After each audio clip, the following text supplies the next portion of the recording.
His victory is already creating peace. So guys, another short video, but President Trump wins the election this week, and the next day, Hamas turns around and is calling for a ceasefire because Trump won.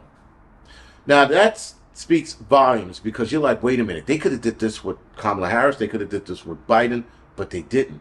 Why? Because they didn't respect neither of them. But they respect Trump so much that the next day they're like, yo, Trump won, let's get this peace shit started so we can stop lobbing bombs at one another, and for Hamas' sake, stop getting blown to smithereens. I thought that was very interesting. Now again, guys, I said it before, I'll say it again, and a lot of you guys already knew this. A lot of countries do not respect women in power positions. They just don't. They will walk all over them. And Kamala Harris wasn't sharp enough, smart enough, or tough enough to take this country on and lead us into the next whatever it was. So any country who would have wanted to deal with us, if she would have won, they would have walked all over Kamala Harris like a fucking bearskin rug. Walked all over her. So now, Trump's in office, and then China says that they want a peaceful coexistence with the United States now that Trump won. They didn't say that shit with Biden and Harris in office, or rather Biden, but Trump wins and now they want a peaceful coexistence? Again, what does that say about the respect for Biden and or Harris? And if they knew Harris won, if Harris won, they were going to walk all over Harris. China has no qualms about it. Neither does Russia. They will walk all over Harris, moonwalk over her, and then walk back over her again. Because that's how much respect they have for her. And the crazy thing, guys, is that a lot of people didn't have respect for her regardless here in this country. Politicians didn't. There were Democrats that didn't have respect for her, but still backed her. Obama being one of them.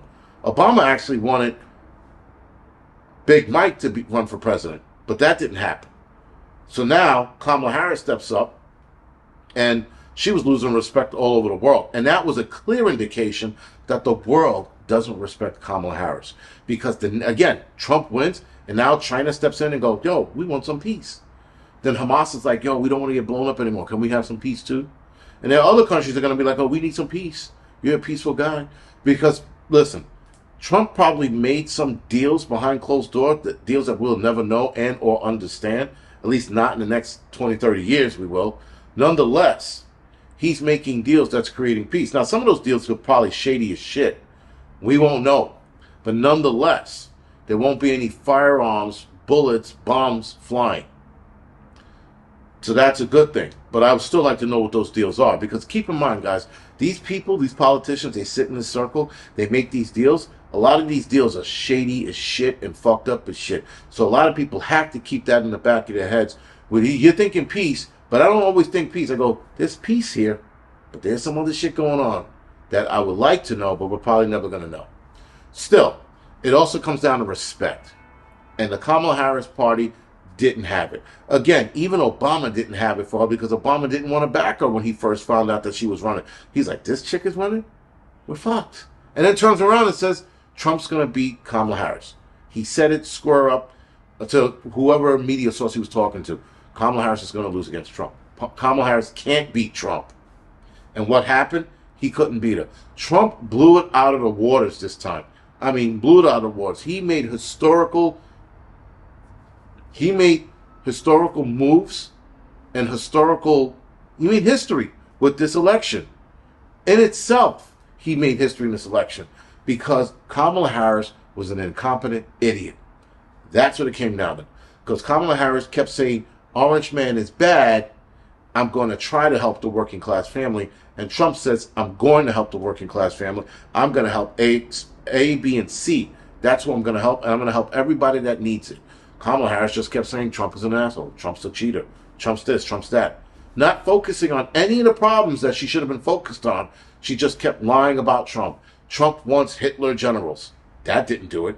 Trump hates Puerto Ricans because a comedian made a joke. That didn't do it either. Some chick from 30 years ago tried to come out and say, he touched my vagina. That didn't work. None of that worked because the American people are not as stupid as the Kamala Harris and Biden administration thinks we are. They think we're stupid. That's why they try to float that shit, and it didn't work. And now she's left holding the bag looking like an asshole, and now they're blaming everyone. They're blaming Tim Walz. They're blaming Obama now. They're blaming the administrator, the workers at the campaign. They're blaming them. They're blaming everybody else under the sun except for fucking Kamala Harris. And why are they blaming her? Because someone made a good point. I don't know where it was, but they might be positioning Kamala Harris to become one of the Supreme Court justices. And when I heard that, I'm like, interesting. That is why they're not blaming her directly. They're blaming everybody else, making everybody else radioactive so that they can get her into the Supreme Court. That could be. Anyway, guys, this is the Angry Prepper. Thank you for watching the Angry Truth channel.